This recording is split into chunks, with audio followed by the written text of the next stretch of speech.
Hello, everybody, and welcome to the Sunday morning comic book show. It's actually Sunday morning, so that song makes complete sense. As you can see by the screen, we're going to go through the $25 do or die pull list, the ultimate version of it. And you might hear some ultimate books mentioned because we'll go through the rules in a second, actually. But it is the idea of getting $25 pull list for the month for each company, DC, Marvel, and then we'll just consider indie a company now, I guess, and you know, the indie stuff as well.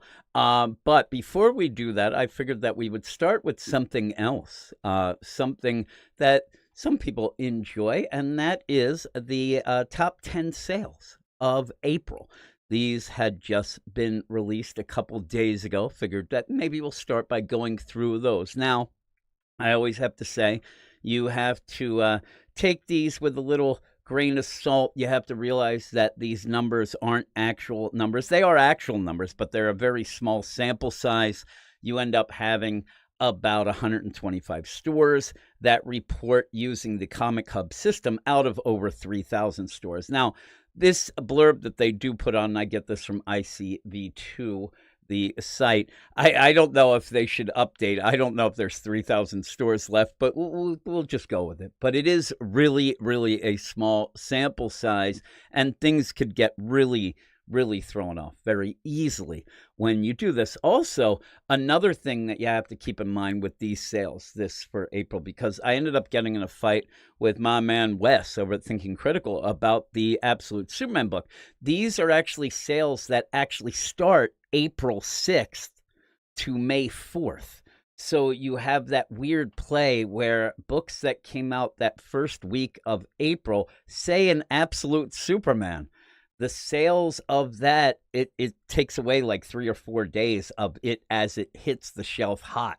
So that is skewed a little because he ended up using the idea that Superman is in the 20s, that it has fallen because people aren't buying it or whatnot. But in fact, I do believe that it is mainly because of the idea that you didn't get about 3 or 4 days of sales and the days when it came out, because even something like a Absolute Martian Manhunter #1 or #2, I think it might have been, but that's in the like late teens as well there, mainly because that went on sale as well. But we'll go through this to see what is going on, and really it's no surprise because it was going on before, but what is really going on is that the Absolute books are doing very well for DC. I saw some people say, "Oh man, it sucks because the Absolute books they're making the regular run books, the regular continuity books, not sell as much." And then I wanted to say to them, "Well, they weren't in the top 10 before anyway. Like it's not like they're ousting the other books out of the top 10." They weren't in there. Marvel was pretty much dominating the top 20, even the top 50 for quite some time. These Absolute books are actually making it a little bit more of a fight between, but we'll go with number 10. It's a Marvel comic book. It may or may not show up in my ultimate do or die pull list, but it is Ultimate Spider-Man number 16. And yeah, I mean, it's still in the top 10. It's still what it is. People seem to prefer it over Amazing Spider-Man. Now, we speak of that. That'll be the next book, Amazing Spider-Man. But you have to remember that just started a run. And it does show that some people are buying it, maybe not just for covers, but also because they were hoping that Joe Kelly would give them something a little better than, say, Zeb Wells. The jury is still out. I'm not really hip on the Joe Kelly Amazing Spider-Man. I've said that in reviews, but it's still only 2 issues. I mean, I realize that as well. And most people are saying in the roundabout deal is that it's more of Nick Lowe that should be getting the finger pointed at him, not just Joe Kelly, though, Joe Kelly probably hired because, his connection with Nick Lowe and probably will do what they say. But again, you have to. You're on Amazing Spider-Man. The editor says something, you have to do it. But Joe Kelly, I'm hoping, can pull something out because I'm just not enjoying the beginning of his run. But speaking of which, that is number 9. Number 9 is Amazing Spider-Man. Number 2, will even have where because of these kind of months and the shifting, whatever, that's not the last Amazing Spider-Man that we'll hear about, because lo and behold, I'll spoil it. It's number one as well, Amazing Spider-Man number one. So the big play, and again, you can tell me there was a million variants, there's all this stuff, but the idea that some people say, hey, listen, if you want to get Spider-Man better, you have to stop buying it. But I'd really hate to say that to somebody who's been collecting or loving Spider-Man their whole life. It's their favorite character because I said this when Tom King was doing Batman. The idea that you start dropping books, you're going to make a stand. I'm not going to buy it until it's good. Well, then you start drifting away. You spend your money on other things. And a lot of people, if it's their big character, their main character, you followed this character for so long. If you drop that, sometimes you just kind of like, well, what am I doing then? Like, I'll just give this, I'll come back. And when Spider-Man's better, then I'll pick up. I'll see what's going on with the other things. And then you lose a fan. And so I don't blame the fans. I know a lot of people will. This happens with the idea of sports a lot. You end up where you tell them that you're upset with your wallet, that sort of phrase. What I just get, why push it towards the victim here? I don't want to victim shame. I'm blaming fully Nick Lowe and Marvel and everybody involved because they're taking advantage of people who will keep buying it and still not giving them what they want. At one point, just throw them a bone. And you can't tell me that the idea is, well, they realize what's going on. That's the reason why we have Ultimate Spider-Man. That's the reason why we have that. That just ended up happening. And even when you end up, I love when you read things from Nick Lowe about Ultimate Spider-Man, because I know you can't take, context. The whole play of it's just a written word. You can tell that he's pissed off about it. You can tell that he's like, whatever. But instead of saying, well, you know what? That's what people want. We'll twist it a little bit. We'll make Peter at least a little more mature. I'm not saying full out family and MJ and all that fully. Just make him a little more mature. Make it so that things matter or whatever. But we'll move to number 8, which is a shocker to me. But it's not, because, again, it's Spider-Man. But it's also Godzilla. It's Godzilla versus Spider-Man number 1. I was on record of saying one of the worst issues of anything I've read in quite some time. I hate it. I know that a lot of people say, well, it was just for fun. I'm still waiting for the fun. I'm still waiting for when I'm going to have fun with that thing, because I don't think it's happening. I don't think it's happening at all. It's crazy, crazy, crazy, crazy deal. And Jody LaFlame says, that's exactly what happened to me with Spider-Man. Or Superman, I'm sorry. Jody said that's what happens when you end up your favorite character, the character you love. And everybody has that character. But then there's also the idea of Spider-Man, Batman, those sort of books being the big, tentpole book things. And so when you start not liking that, it does make you kind of frown at the rest of the stuff. And yeah, it's nice to have these quirky little books that you have on the side. I said one of my big, guilty pleasures, I guess you'd say, in the New 52 was that I really, really liked the Frankenstein Agent of Shade. Now, in the meantime, though, I was reading Aquaman by Jeff Johns, which was huge. I was reading The Court of the Owls, Batman. Like, that stuff's big. Then you can have the quirky stuff, and it's kind of cool to have a pull list that has that sort of play of it. Speaking of pull lists. But when you give up on your main guy and then you only have Frankenstein Agents of Shade, you might say, well, I'll trade weight on that. It's a slippery slope. And I don't think that a lot of the people, mainly the Spider Office, it seems, but it seems like the companies in general, they don't look to the future. They'll just see and say, oh, we'll throw all these number ones. We'll throw these variant covers. Man, this stuff's selling. So they're like, okay, well, the bean counters are going to get off our backs because we're not in the red, but they're not developing things. But I don't think they care. That's the problem. You kind of have to do what you do now to keep your job, I guess, because there is a bit of a trend. I don't know. I'm not a smart man. We'll go to number 7, Absolute Wonder Woman. Number 7, again, we're going to hit the Absolute stuff right now. I really, really do like Absolute Wonder Woman a lot. I think that it's a pretty keen book, one of my favorites, probably my second favorite book at DC right now, and I think it is my favorite of the Absolute books. I think it did pass Batman. Batman's cool for kicking babies. Like, there's always room for baby kicking. But I think Absolute Wonder Woman's the one that's really getting me, and the one that I really like, I'm kind of in tune with, maybe. I really want to see what happens with Diana. I really want to see how she develops, especially with this change. Batman, it's like, well, he's like 10 foot tall, and he kicks babies. There's the difference. So you're still kind of getting Batman, but I'm interested in the world there a bit. But boy, Absolute Wonder Woman, I think, is the one really hitting. And I said earlier, I misspoke. I said earlier that Martian Manhunter came out at the same time as the Absolute Superman. That's not true. I was wrong. It's Absolute Green Lantern. So Absolute Green Lantern, just to tell you, Absolute Green Lantern #1, it comes in 19. Now that would be somebody saying, oh my God, that's a bomb. I'm not enjoying it. But there you go. But it's like 3 or 4 days of the sales aren't included in that. So that skews it and puts it down to 19, which then also puts Superman back down. And I guess maybe if you had those sales, they might have cracked almost the top 10, maybe a little out of the top 10. They still are kind of not the hotness, but still, I'm still liking. I really like this week's Absolute Superman. Damn all you who don't like it. It's getting better. I think it is. You still don't get a lot of Superman. That's a bit of a problem.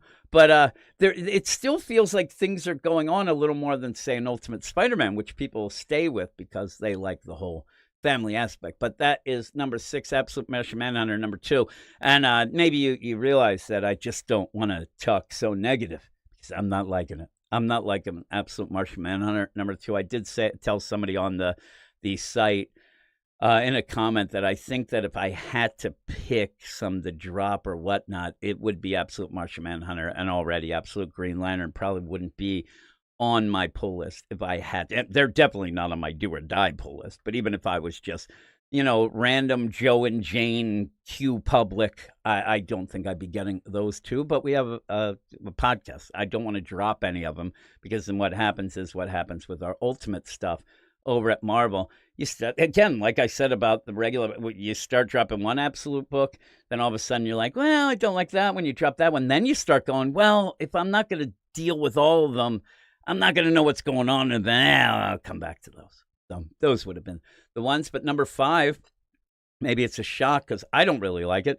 but Ultimate Wolverine, #4, Chris Condon, who I do like, but that book seems to just be doing not much at all, treading water. It almost feels like that book you can sum up of, hey, everybody, there's actual X-Men in the Ultimate Universe, and all you people who yelled about the Ultimate X-Men deal, here's your book, and shut your mouth. But I think it's more to get. Most of these books now feel like, all right, they're just there to show you what teams, what people will be when you get the maker. That's kind of seems like how it is, and it's not really grabbing me by the seat of my pants. #4, Absolute Flash, #2. I've told everybody who listens to these live streams, I'm a huge Jeff Lemire fan. I am not a huge Absolute Flash fan, but unlike, say if you go with the Al Ewing Absolute Green Lantern, I'm not a real big Al Ewing fan, so I'm tending to veer towards that. I would have dropped it, but I'd still stick with Flash because I like Jeff Lemire and I hope that he comes through with it. But it still is one of those where, yeah, you got to give me at least something where I could tell somebody, hey, what's that Absolute Flash about? Well, you have Wally, and he kind of has something that they say isn't the Speed Force, and he's kind of going through time, and then he kind of kills Barry Allen, and there's a weird Grodd. There's a kind of, everything's a kind of with that book. There's a kind of rogues, they're kind of them. I don't know. I don't know. I really don't know how to even explain that book right now yet. Yeah, he's an army brat, it seems, and kind of, I guess. It's kind of Absolute Flash, #2. Woo-wee. But I do like Jeff Lemire, so I'm going to at least I'll keep doing it because of the podcast, but usually I say I'll give everything 3 issues, but I don't know. It better pick up. #3, with a bullet, is Batman #159. It's Hush 2 Part 2. Yeah. It's what it is. Hush 2 is okay. I see some people really crapping on it. It's one of those weird places. If this makes sense, there's not enough that's happened yet to shit on it, but you could shit on it because not a lot has happened yet. But last issue, I knew a lot of people would go nuts. Batman ends up not only picking up a gun, but shooting Jason Todd in the face. That was crazy. He has his mask on. He has his Red Hood classic deal on, but I don't think Batman would ever do that, even though he's all crazed out, wants to know, oh no, is this again Clayface? Is it Clayface messing with me again? I think I'll shoot him in the face just to see. And in that, I don't know if you'd have Clayface if he would put the helmet on and pretend he's, or would the helmet actually just be kind of him? Because then you're just shooting Clayface right in the face, which, it's Clayface, whatever. But this is a weird play. That was a real play. And Yule said Jim Lee tanking sales. And I love Jim Lee's art. I could say loved. This art's good. It's not what it was. And people were saying, oh my God, it's just as good. I'm like, no, I don't agree. We had just done the first Hush on our Patreon on one of our events podcasts, and we went through it, and really even then the whole thing was, oh my God, when you go to score it, you're like, well, not much happened. We didn't get much Hush at all. We got a lot of guest stars, whatever, but man, the art is incredible, so you couldn't go too low. But now the art's just a little bit less, and you realize, still nothing going on. I mean, when you go back, if you haven't read Hush in a while, or if you haven't read it at all, really what Hush is, hey, Batman, Tommy Elliott, he's messing with you. It can't be Tommy Elliott. No way is it Tommy Elliott. Lo and behold, at the end, it becomes Tommy Elliott. We knew it was Tommy. It's one of those, like the mystery that was solved early, and Batman was behind, but you got a lot of guests that you're trying to figure it out. But it was never really, and if you thought that Hush was the story where, oh my God, you find out it's Tommy Elliott and then shit gets real. No, you find out it's Tommy Elliott and it is over. So what is this Hush 2? Well, what I see, the lay of the land is that in this case, Batman's saying, It is Tommy Elliott. Like Hush was, it's not Tommy Elliott. It's not Tommy Elliott. Oh shit, it's Tommy Elliott. This one I think is, it's Tommy Elliott. It's Tommy Elliott. Oh shit, it's not Tommy Elliott. At the end, I think that it's going to, I think that at one point, I don't know how you explain it or what it would do, but I kind of think it's Alfred. I think that Alfred's involved. I think that Alfred, especially with the Jason Todd play that we had this last issue, I think it is still on the deal of, why don't you kill anybody? Jason Todd died. Damian died. I died if it's Alfred. And you do nothing. You do nothing. You just keep on keeping on. Now, remember, at the one point, you end up in, you're right, and Yule said Hush is a lot like Lost. It is. It is. And you're not the only one who said that, so that is definite. But yeah, I think that what probably will, I don't even know what was I going to say? The idea of it is Alfred just saying, you keep letting that go and whatnot. And then you have the whole play of Batman. Hey, and it might be that Alfred has hit the Lazarus pits, comes back crazed up. That's what happens when you hit those Lazarus pits. Oh, I know what I was going to say. Originally, when Tom King was told, because people do blame Tom King, and I'm all in for Tom King hate a lot. But Tom King was told that he had to kill Alfred. That was going to be part of the 5G stuff that Dan Didio was doing, that you would have Batman finally end up quitting, maybe taking care of the Joker. But what was going to happen is Alfred gets killed by Bane. Joker is going to then find Bane and kill Bane because of what he did to Batman. And then either Batman, then I can't remember if Batman was then going to kill the Joker and finally put it done, or if he was actually just going to say, well, shit's gone wrong. I don't need to be doing this anymore. But it was a crazy deal. And I will say, it's one of those, again, I'll give credit for something that I hate, but they've let Alfred sit dead for a while. Usually nowadays, I made a joke at one point, like, you used to say, oh, if you don't see a body, then there's no death. You could see the body mutilated till Sunday, thrown in a wood chipper, come out, paint a wall with they'll still come back. they'll come back 2 issues later. A lot of times with DC now, they won't even let you go out of that issue. They'll have a cliffhanger. There'll be an epilogue.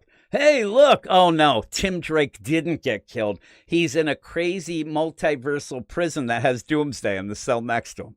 That was a real weird thing going on with all of that. And it was very, very odd, though. Right before that, I loved the Tim Drake, who was the Beautiful Mind Tim Drake, who was doing all his calculations on the walls and on the floor. He was going nuts, that kid.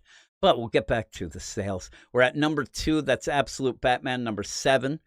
I believe that was the Mr. Freeze issue last month. That was pretty good. Wasn't kicking babies, though. Kicking babies is where it's at. And what else is there to say about Absolute Batman? It's Scott Snyder. It's Batman, and it should be. I mean, I'm not saying I love it more than Wonder Woman, but that's the book that should be leading the way in the Absolute universe. As an aside for the Absolute stuff, though, I really hope that they don't rush to combine things.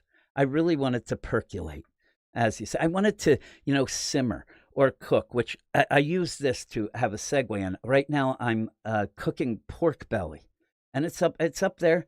I actually got an oven finally, and I am slow cooking that in the oven, and then when we're done here, I'm going to run, put on the broiler, get that crisp, get the crackling. You know what I'm saying? That's what they need to do, though. That's what they need to do. Like, I'm cooking that at 300 degrees, right, for 2.5 hours. But what they seem to be doing with this Absolute universe is jamming it up to 450 for 10 minutes, and then let's see, what we have there. And what you usually get there are hockey pucks. And I love hockey, but you don't want to eat that. So please, lay low. Let's let things. Somebody on the comments of our show, and if you don't know, we do an Absolute DC Comics show where we review the Absolute books each week, Friday at 7:15 p.m. Eastern Standard Time, as long as there's books. But a guy did end up saying in a comment, I think it was either this week or last week, and it's true, and this is why I think they're rushing things. None of the books feel like they're connected yet. I can't say that it feels like Wonder Woman is in the same universe as Martian Manhunter, or Green Lantern's in the same deal as, Wonder Woman or Batman or whatnot, Superman. You have to let things go, get their things there, and then combine them and get a Justice League. They're obviously forming, or at least picking, the characters that would form a Justice League, but you got to make it so it feels like they're in the same universe at first. But, oh well. We'll go to the last book, which is the number 1 book, and that's Amazing Spider-Man, number 1. I told you that already, but it's a number 1. It's Spider-Man. I would never pish-posh on people who got a number 1 of their favorite book. I mean, that's a given. People are going to grab on. Anytime you get a number 1, you're going to say, okay, maybe things are better. Maybe this will be cool. You get it. I think the sales will dip because it's not that great, but it could get better. And this is also the thing where I think DC is running scared a bit for number 1s. And I run a lot for number 2s, but you got to clench your cheeks sometimes when you're doing that. But the number 1s where Marvel does it, like they throw number 1s out like it's Halloween. They're handing out candy, not like brownies or apples, because those get thrown right back at the house. You ain't touching those things, especially if you grew up, in 70s, 80s or whatever. You look for razor blades. It's the worst. I always think of what it would be like to bite down on an apple with a razor. Oh, it's the worst thing ever. I did hear something even worse that people were telling me that happened in Vietnam, but I'm not going to mention that. I might get shut down. But the idea of number 1s, when you sit there and you're like, man, Marvel with their number 1s, Marvel with their number, then you look at the thing and like, man, a lot of number 1s up there near the top. And whether they're artificial sales, whatnot, some of the people will pick up a number 1 and actually like it and become fans of the book as well. And I said, I really, really think that Batman and Robin with Philip Kennedy Johnson should have got a number 1 because it's a new writer, new creative team. Like Marvel, they're so crazy. They'll give you, a new number 1 with the same creative team. They do that a lot. But the idea of changing things. And then I thought, well, why didn't they give Green Arrow a new number 1? Why didn't they give, say, something like, Philip Kennedy Johnson's Batman and Robin number 1? And then I thought, and this is still my theory, that in September, when you get Matt Fraction's Batman number 1, we're going to get a bunch of number 1s. We'll get the number 1s. Why not do it all together? And so if Philip Kennedy Johnson got a number 1 when he took over Batman and Robin, knowing that you're going to have a new number one and say it doesn't make sense, then you're going to start looking like Marvel. People are going to start complaining. So you kind of bite the bullet there, and then hopefully, and I just pish-posh the idea of having a same creative team with a new number one. But I think that the Philip Kennedy Johnson, and maybe if you like it, the Chris Condon Green Arrow, there's a little bit of an asterisk there because they're not getting a new number one. They're getting a number one because they didn't get it before. So it's not like that's, it's kind of, but it's not the same. So I hope that that's the case because I think that people should be reading the Batman and Robin. I think they should be reading every book except that Question All Along the Watchtower that just ended last week. That book was terrible. That book was the worst, but there we go. And I'm going to look into the chat right now before we get into the do or die pull list. Brandon says this is even Hush. He's not in it. I bet it's someone else. Yeah, I think it's Alfred. Thought Hush wasn't in the first one much at all either. He wasn't. I mean, that was the thing. And then the first Hush, the whole mystery was, is it Tommy Elliott? And the mystery was solved when it was, and it was over. You ended up having all these other things. Who knows all this about me? Who knows this? Well, there's one other person in the book besides your normal rogues.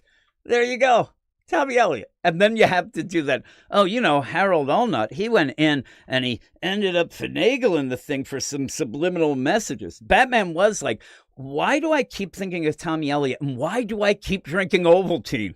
I don't understand. We didn't know that Tommy Elliott is actually the heir of the Ovaltine fortune. He really wanted to get some more money. Things were going. Nestle Quick was really taking over the stock thing there. He wanted to get a little more.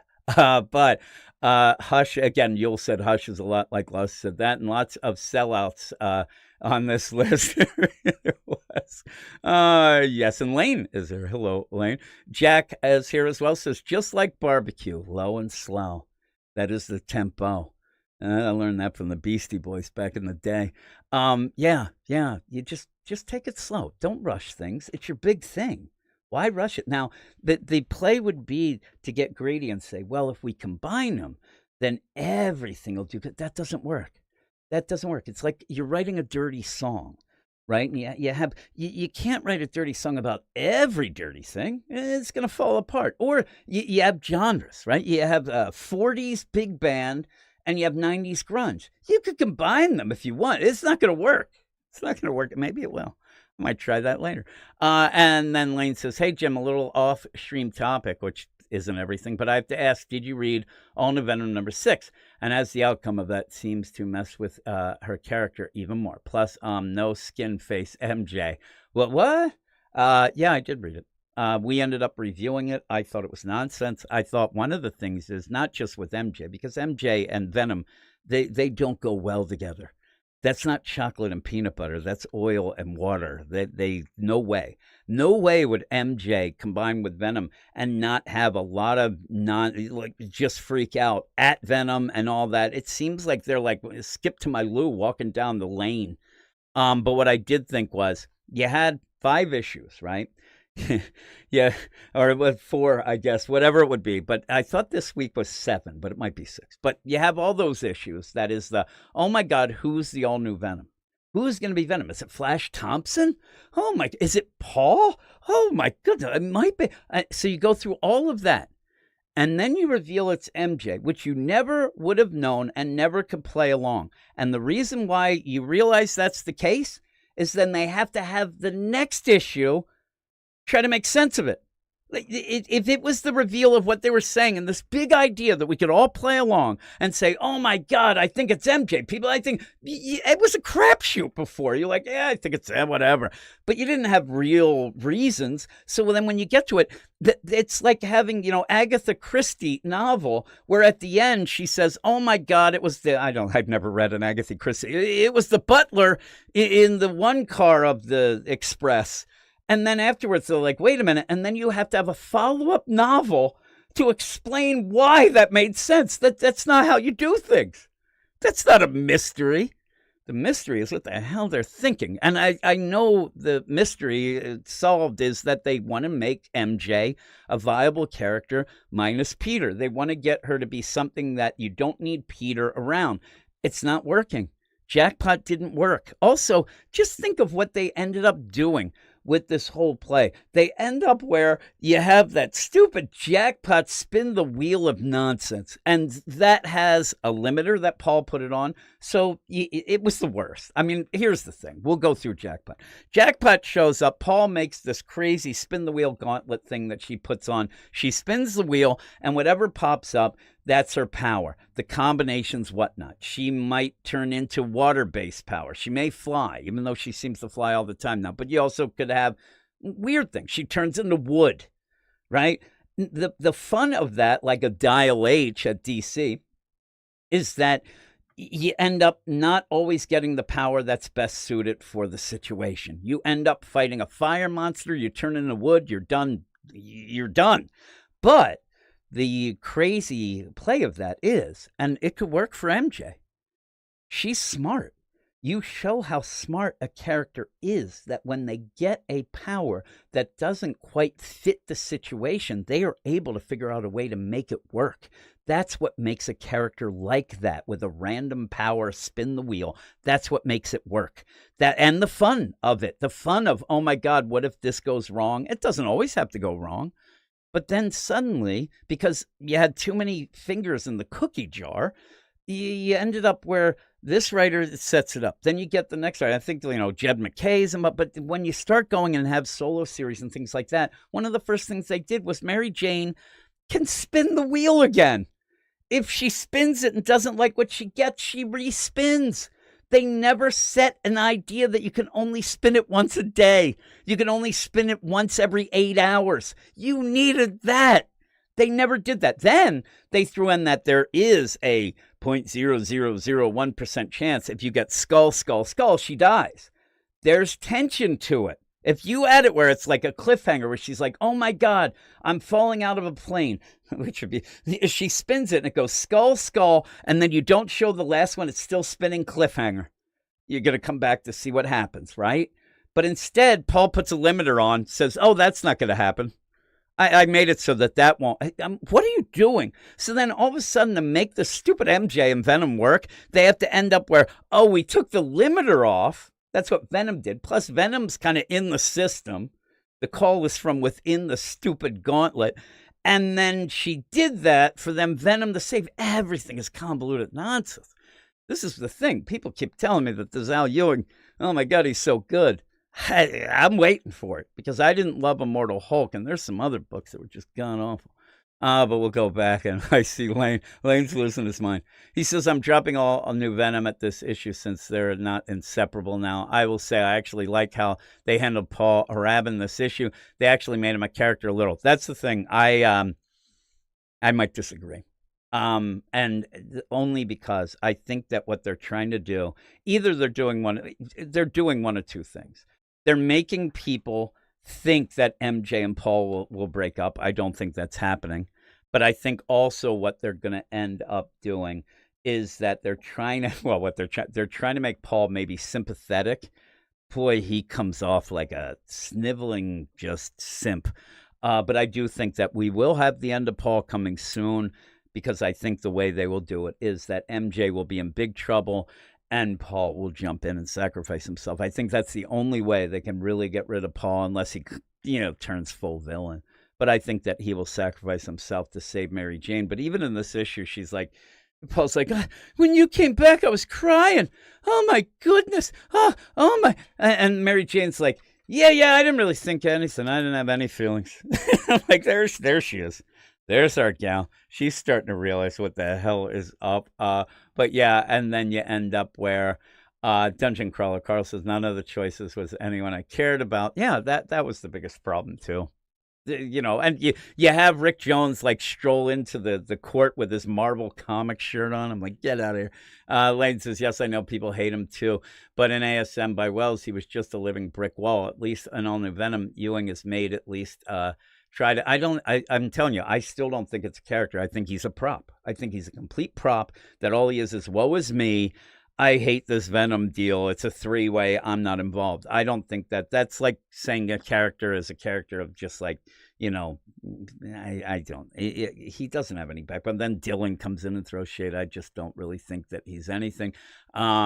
Lane said he liked Kree Warrior Mary Jane a little. Yeah, yeah. And what if miniseries or one shot? What if Mary Jane was born Kree?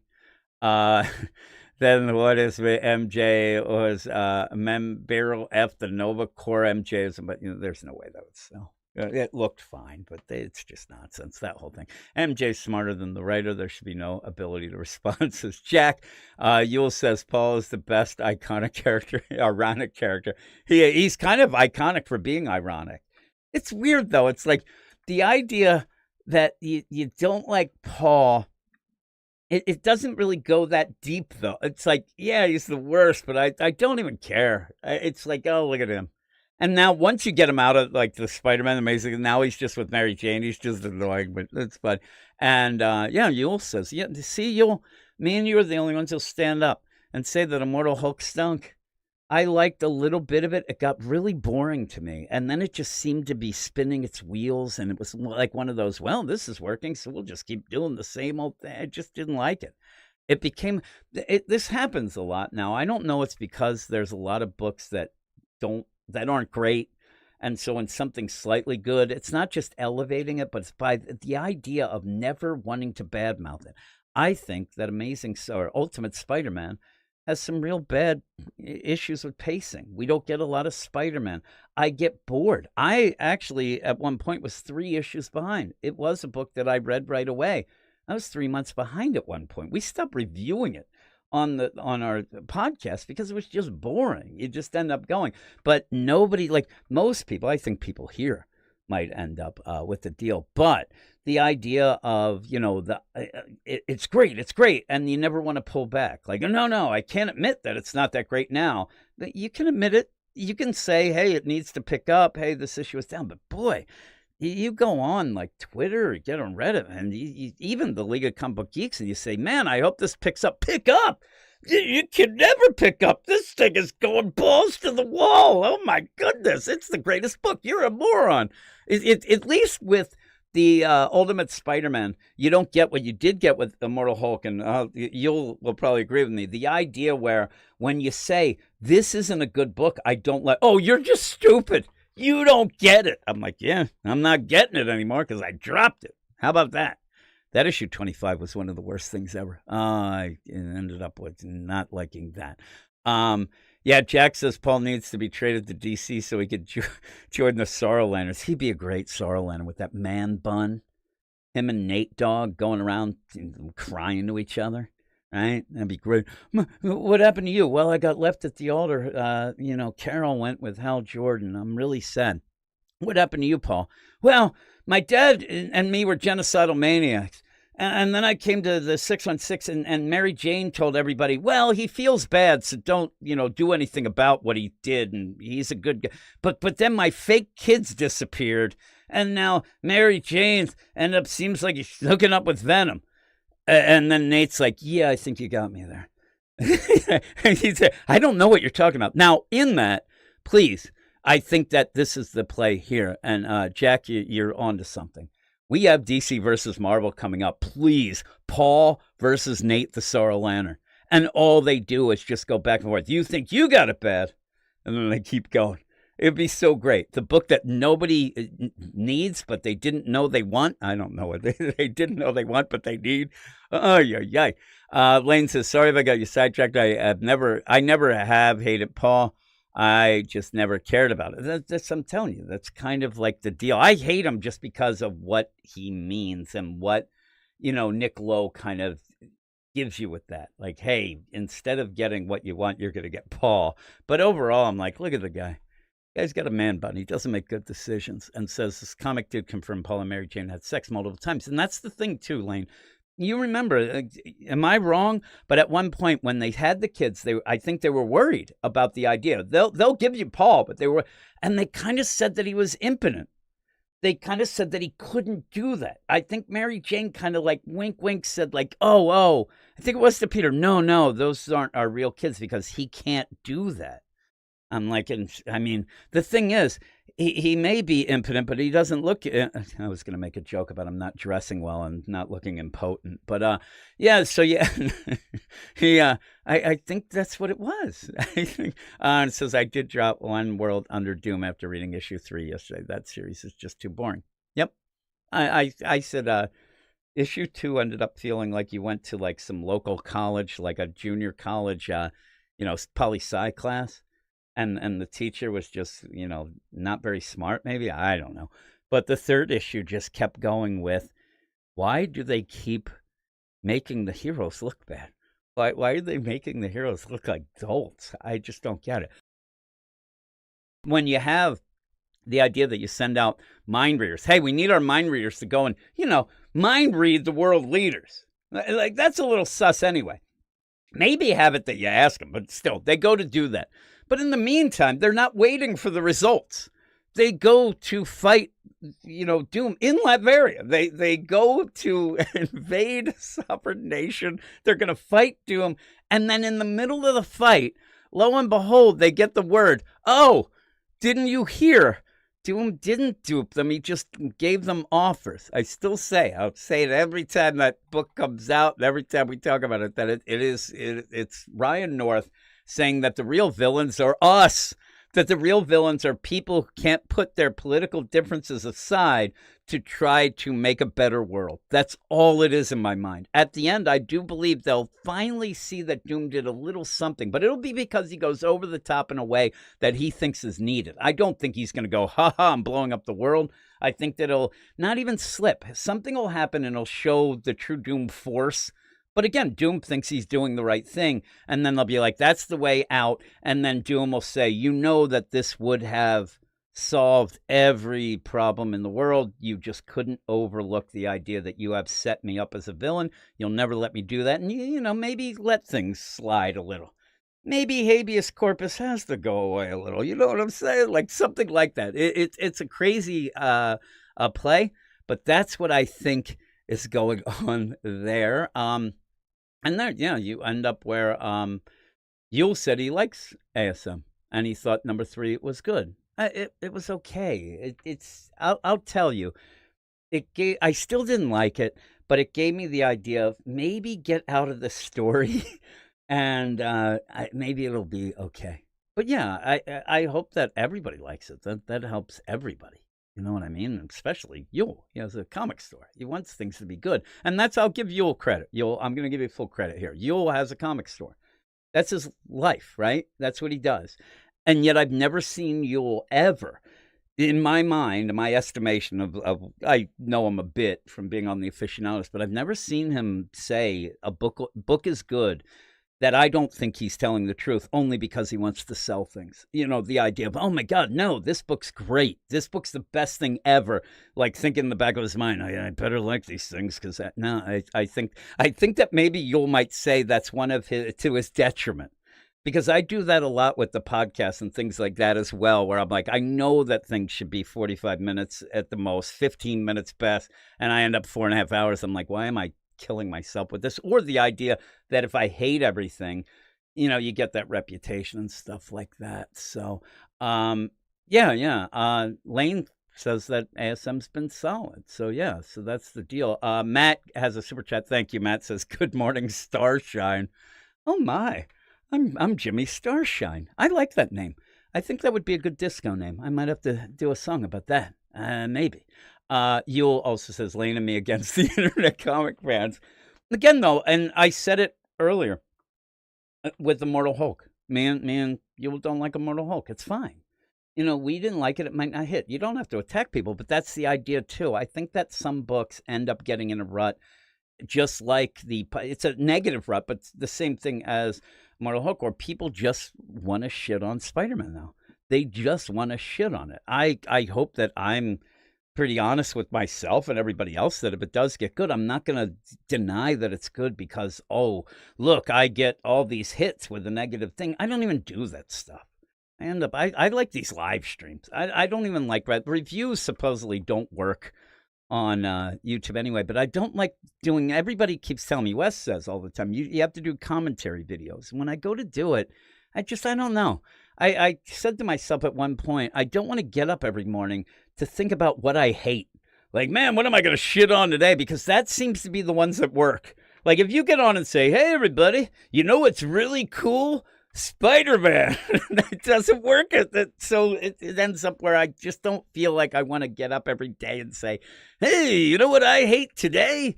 Everything. I'm a miserable guy. So there you go. And in fact, there's been times where me and Wes have a review show on his Patreon. There has been times where we'll talk and I'll say things and he'll take that and maybe make a video for it. I don't care because I don't want to make that video. I don't want to again, just talk negative. I know that's the way it works, but luckily I have a dirty song empire that I can sit back on and count my clicks.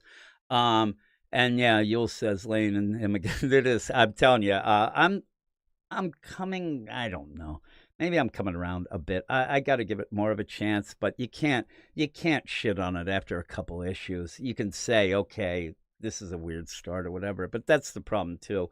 There is a whole discussion that you could have of whether or not you should review one issue because it is tough sometimes. But Yule says, thanks, man. Appreciate it. I thank you, Yule. And Dungeon Crawler Carl says, I haven't read 3 yet, but I like Hobgoblin a lot. I will say one of the things I said in our review this week was you have Itsy Bitsy and you have Hobgoblin. And at one point, Itsy Bitsy was in the shadows. You were kind of revealing, okay, you're going to get Hobgoblin. Why wasn't it the opposite?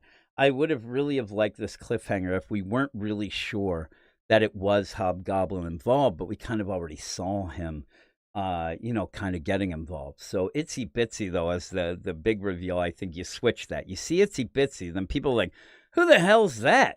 Oh, that's Itsy Bitsy. That's a Joe Kelly character from that Spider-Man Wolverine deal, or Spider-Man Deadpool. And you're like, oh, okay, but who's she talking to? Like, that sounds great. And then, boom, oh my God, because even in this issue, you almost play it like he's trying to do that, but we kind of know Hobgoblin's involved. But she says, she's talking to Peter and says, yeah, my boss wants me to, but never says, oh, Hobgoblin. So I think it would have been a really cool reveal if we didn't have any clue that it was going to be Hobgoblin. That would have been really, really neat, but it still works out. And it's a good cliffhanger, and I'm looking forward to see what happens. I just don't know about the old drug that's in the soda pop that you end up, I'm telling you right now, where they say Rhino, oh, Rhino drank too much. He went way over the top with it. I'll let you know right now that if that was the case and I was able to get my hands on that soda, there's no way that I wouldn't have been tripping balls for 7 years. Like the idea that Rhino, how much he had to drink to actually, because he's a big dude, right? I'm telling you, I would have drank 3 times as much, and I'm not a big dude. I'm a pretty small guy, so I'd end up like, holy moly. First off, I think that I'd be peeing like neon green or something like that, and then I'd be like, oh my God, I'm tripping balls. I'm having thoughts of Aunt May beating the crap out of me about having a jacket. I'm like, what the hell? The other thing when you think back at the issue, you end up Peter has Uncle Ben's jacket. And he's thinking, and it's not like the full deal, but it does feel like at one point Aunt May must have said, what are you doing wearing that jacket, whatever. Not only just wearing it, when you look at it, he has put so many patches and things on it that that's the issue. I think Uncle Ben's like, that's my army jacket. You got Anarchy here. You got a Ramones deal there. Like, what are you doing? Disco sucks. That'd be great. Oh, but yeah. Itsy Bitsy. That's what I'm saying. That when that was one of the biggest, I actually said that when the cliffhanger happened, I wanted to give it a big oomph. So when I'm recording, I could sit there and go, yeah, Itsy Bitsy. I have all these sound effects, right? Itsy Bitsy. But instead, I wanted to go practical effects. So as I'm going to give my score and talk about that, I end up pulling my chair back and I pounded my leg into the ground. I really want, I mean, it was like maybe you hear that. I don't know. But I did it like 18 times worse. I swear to God, I broke my shin. And I was like, I'm practical effects no more. I'm not doing that. And I have a bunch of songs. I wish I had a ding there. Yeah. Oh, yeah. You'll never saw Itsy Bitsy before. And you know what? After this story, we may never see her again. Was everybody weirded out a bit when she's like, she considers Spider-Man kind of one of her daddies because of the cloning and the splicing. And then she's like trying to lick him and kiss him. I'm like, I hope that's the Deadpool half. It's weird. There's some things there. But he says, I think Itsy Bitsy was from Deadpool and Spider-Man. Yeah. Yep, it was. I mean, it's kind of funny because one of my biggest things, and people say, oh, Spider-Man, he's always quippy. I know that. He's always giving the things. But I think that Joe Kelly veers a little towards a Deadpool with his Spider-Man because he's a really good Deadpool writer. And I swear to God, maybe they said to him, listen, you're a little more Deadpool in this. We need you to do something. He goes, well, how about I throw Itsy Bitsy in so I can get it on my system? I'm like, that works. That'll work for me. But there we go. We're at the end of the Dungeon Crawler. Carl says, cloning, does that mean Jackal's involved? Who knows? Because that happened before. I didn't read the Spider-Man, Deadpool deal that she came from. So I think that's, I mean, they even say in it, it's funny because you go into the scene, and again, it's a comic booky thing. But when you go into the scene, Peter's there, and you have Norman, and he's, pulling shards of glass or whatever out of his body, and he's telling him about, hey, we already tried to deal, we dosed you, and you're just gonna have to cold turkey this out. But when you first go into the scene, Norman goes, so what you're saying is that this Itsy Bitsy was made by crazy scientists, is a clone of you and Deadpool. I wanted Peter to say, who are you talking? I just told you that. Why did you just repeat? It's a trope, but it's so funny, the idea that he is legitimately just repeating, probably verbatim, what Peter just said to him a second before. I'm going to go through all the day. Today I'd say this, but I don't really talk to anybody during the day except you guys. But I want somebody to say, hey, you making dinner? Well, are you asking me if I'm making dinner? Because if you're asking me if I'm making dinner, yes, I am. I'll just keep doing stuff like that. Or I'll say, hey, what did you do today? Oh, well, I did my laundry. I ended up going, I had to work for a couple hours, and I came home and watched a baseball game. So what you're telling me today, you did laundry, you went to work for a little bit, and then you came home and watched baseball. Huh. Oh, here you go. Me and Yule. Holy moly. It's like we're stepbrothers here. There's a thing that I might disagree with you here, Yule, because Yule says, I like good guy Norman, Lex Luthor too. Where I disagree with, I can almost go that I love that. And I think that gives it more character. We've seen Lex being bad. We've seen Norman being bad. Lex in the Superman books, they're obviously going to where I said even with Doom in the Marvel deal. But in the Superman deal, it's that Superman's going to cause Lex to be evil again. He will not accept that Lex can be good, even though at one point you seem like that was going to be the play. It seemed like Editorial or whoever said, no, this doesn't work. You got to get out of it. And now it's like Lex doing good things, or at least the right things, or maybe even the only things. And Superman, what did you do that? Especially with the Radiant and Doomsday in the bottle. What are you doing putting them in a bottle like that? Like what? And here's Lex's answer. What the hell are you doing with them? I put them in a stasis in the bottle so that we can figure out what to do with them. You jerk. There was now, blowing the head off of a clone of himself. I still think that was the right thing to do. And again, it's the hard thing to do. And again, Lex should say, again, this is Superman's plan. I've done nothing and I'm all out of ideas. So Lex shoots the head off a clone. And then when Superman says, you can't do that, you jerk, what's going on? Lex should just say one thing. What were you going to do with him if I didn't do that? Were you going to throw him in the Phantom Zone? Because recently you're telling everybody that that's cruel and unusual punishment. So you're probably not going to do that. What are you going to do with this clone that's obviously lost its mind? It wants to kill everybody. I said when we were reviewing it, what are you going to give it work release? Is it going to be a barista? What the hell are you going to do with it? You're going to wipe its mind? Everything that you could come up with, what you would do with it, you're not going to be able to rehabilitate or redeem that thing. It's a dirty clone. First off, it doesn't have a soul and it's a ginger. Get rid of it. It's awful. There's nothing you could do, anything. You go home and really what you do as Superman is like, Lex, I don't approve of death. There's always another way. Then you walk away. Lois comes up and you go to Lois. Thank God he did that because I don't know what the hell I was going to do. And really, I'm glad that he put Doomsday in that bottle with the radiant because I had no idea what I'd do with them either. And really, the idea of putting anything in a bottle, like Superman, the idea that you think that you're never going to... Candor, they're still yelling for you. Like, everything you've done, like, we're still in a bottle, asshole. So it's a good solution. They're there, they're doing their thing, but they're also frozen in time. And what I like about Norman, and if you remember at the beginning when Norman first started turning good, I love the idea. They ended up where they revealed too quickly, I think, that it was, and they did it with Lex as well. They revealed too quickly that, lo and behold, they are good. What you do is, and it happened and it was cool kind of in the Spider-Man deal, was when Norman kept doing things and Peter would come flying in. I knew it. You're bad. I knew it. And then the reveal was, what? Oh, no. This is just a stock meeting. And I'm saying, Peter always looked bad. And he was like, but then it became like the opposite. But then Norman said, I want you here with me so that if I do go bad, like that was actually a really good idea. The idea that Norman, it's not like that.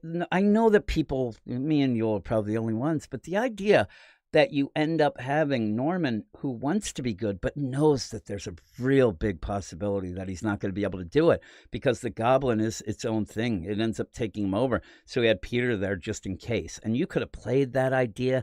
And then you have all these misplays where Peter comes in. I knew you were, oh, that wasn't it. I knew, oh. And then when finally you end up having him start to get goblined up or starting to go bad, Peter's kind of on the defense. Like, I don't know if I should say anything because every time I do, he gets upset because he's not doing anything bad. And that would be a really cool play. I thought that would really, really good. And I'm telling you, I love when Peter, he does jump the gun. But man, when he was jumping the gun, he looked like such a fool. Yeah, it was so good. It was so good. But yeah, Bizarro Ginger got no soul. There's no way. Yeah, even the Bizarro, like everything. Hoo-wee. And Dungeon Crawler Carl says, I think Bizarro is my least favorite character ever. Here's the thing, too. They ended up going with Lex with that whole thing with the, Bizarro world Bizarros. Lex tends, at least since the New 52, at least as far as I know, he tends to be the kind of just dumb clones, the clones that, and he always, what happens with Lex, if you want to go with Peter jumping the gun, what Lex does, he'll never, it's like me cooking. I'll never allow it to cook long enough. Like, and that's not good with pork, I'll tell you, but it was always like undercooked. Something would happen and he's like, oh, this Bizarro, it needed another 3 days of cooking. It'll be okay. And then he'd bring it out. And there was a really good, I think it was just in the New 52. Maybe it bled into the Rebirth when it was Super Lex, again, which I liked. You ended up where there was the one clone left, and Lex kind of looked at it as a son. it was actually kind of touching. It really was. But yeah, we'll get to the main deal of what we're here to talk about, though, because we'll talk about our do or die pull list. The idea of this, you get $25 for a monthly pull list. And I know that it doesn't sound like a lot of money now, but if you go with the idea, usually when we do this, we just do it like on the DC podcast, we do the DC stuff. Indie, we do the indie and that sort of thing. But what is kind of fun with this is really what you're doing is you're going to have a $75 pull list because we're doing all three companies. That's pretty decent. And also, I think people will be surprised at what you might be able to get for $25. But the play here is we started this about 10 years ago on the podcast. And at that point, you had a lot of holding the line at $2.99. Even that was kind of going away from, but you still had some of that. And you could get a lot of books. But over the years, price is going, but we kept it at $25. But what it really was, the telltale sign is, can you get enough books that you really like to get on the pull? Or on the opposite side, if things are going good, what do you end up not getting to make it? And lo and behold, too, as I used to do this with Eric, this is a little different because I'm doing it by myself. But when we used to do it, the other play was like The Price is Right.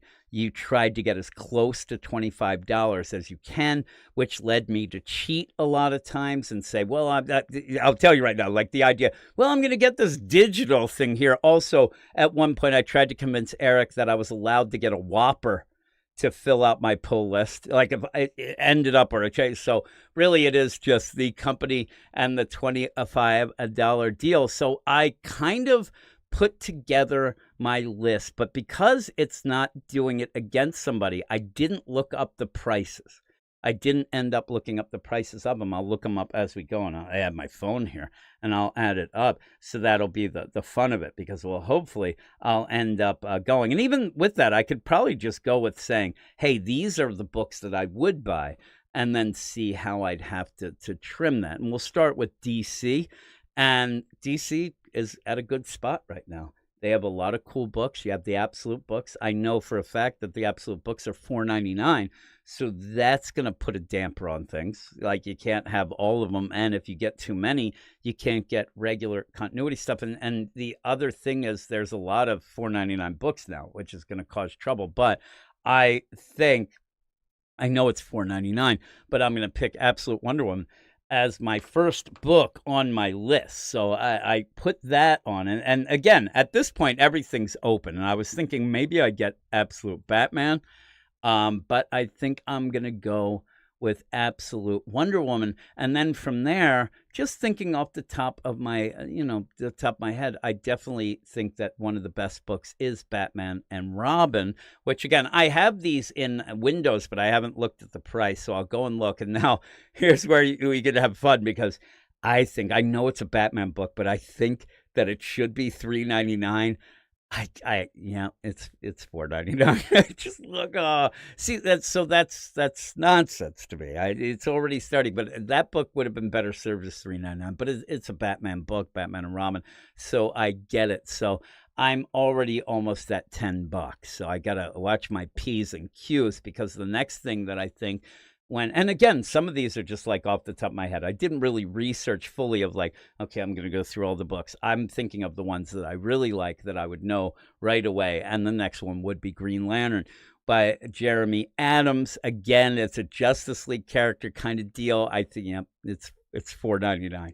So now I'm at $15. So I'm really going to have to watch out what I do now, because I only have, it's weird, I only have $10 more, and I don't know that I'm going to be able to get close to, how would I get close with maybe a $4.99 and a $3.99, but I don't want to, I don't know.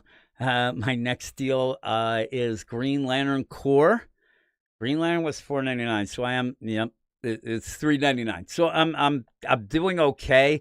But I have one last book that I really, really want to put on my pull list, but I have a couple on the side as well. But I'm going to go Aquaman. And actually, I thought that was going to be $4.99. That would have helped me out, because it's $3.99. Adding those up here, I'm at $22.95.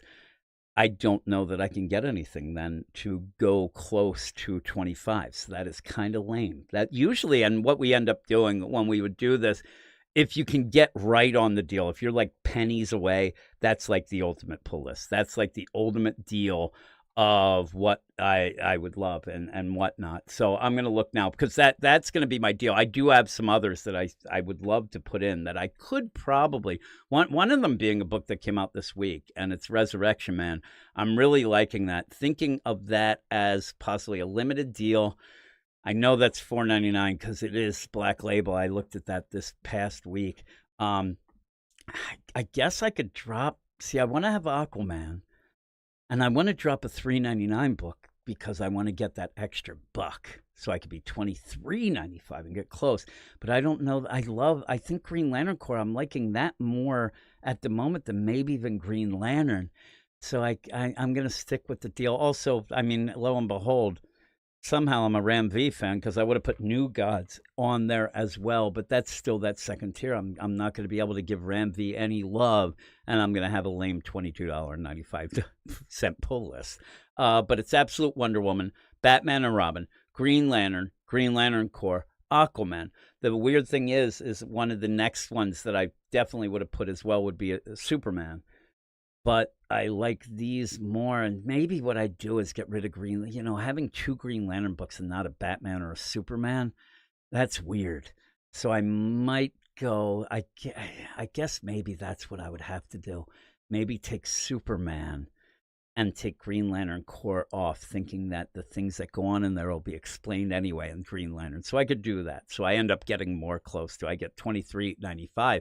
But the real big play of this, and kind of the telltale deal of this one, is with the Hush 2, I didn't even think of having anything to do with Batman.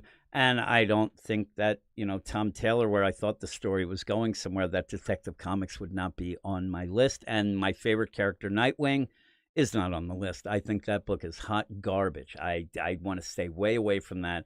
I think it is terrible. But I'm going to look at some of the people in the chat of what they think. Yeah, Resurrection Man was good. That was really good. Oh, my goodness.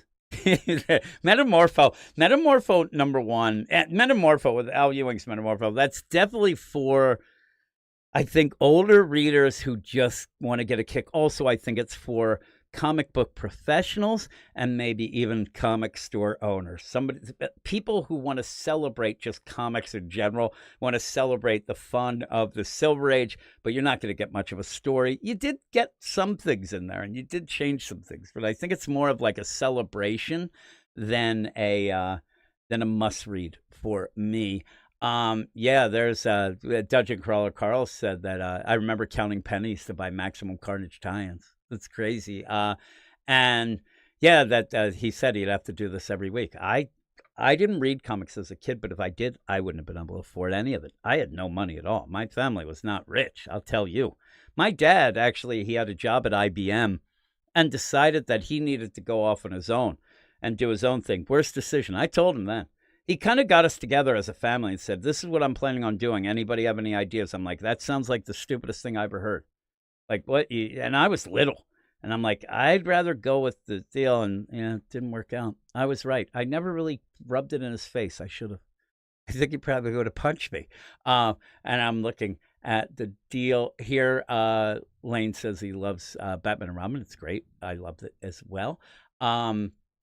Dark Patterns 2, there's where we disagree. I hate that book, and I'd never get near it on the deal. Fire and Ice and Secret Six, those books can... Maybe I'd put Fire and Ice and Secret Six on my pull list if I wanted to remember why I didn't like comics. This recent issue of Secret Six, it's not even Secret Six. Then you throw in Checkmate. It's not even Checkmate. It's like, again, I said before that Absolute Flash is like, well, it's kind of... It's the opposite with this Secret Six. It's like, it's not the secret. It's not this. And lo and behold, the idea, I think Nicole Maines isn't a bad writer. I think that she desperately needs some guidance because she's not necessarily like a seasoned vet. And it doesn't seem like DC has any guidance with it. And that book, this issue that came out this week, made John the most insufferable prick I've ever read. Jay's a jerk. Even if you didn't like Jay or liked him, he's a backstabbing jerk. Dreamer's pretty much a miserable. Everybody's a miserable jerk in that book, except Black Alice, who's awesome. Black Alice is the best thing about that book, but overall, it's not great. Yeah, and the maybes in that, and I have, again, if I ended up where I put Superman in there, then Green Lantern Corps switches to a maybe, but Resurrection Man, Quantum Karma, definitely there. New Gods is definitely there. And I was trying to think of some other things, and I can't really think. There's some things coming up, and that's another thing I should have said at the beginning. You can't go with the idea, well, I would get... Even Supergirl's coming out next week. I'm a little worried about it, but that would probably be in there as well if I could fit it, because I do like Supergirl a lot. But that would probably be it for... And also... Absolute Superman, Absolute Batman would definitely be in my maybes. Again, they're $4.99, and my favorite is Absolute Wonder Woman, so I'm going to stick with that. You get too many of the Absolute stuff, and then you kind of have to give up the regular deal.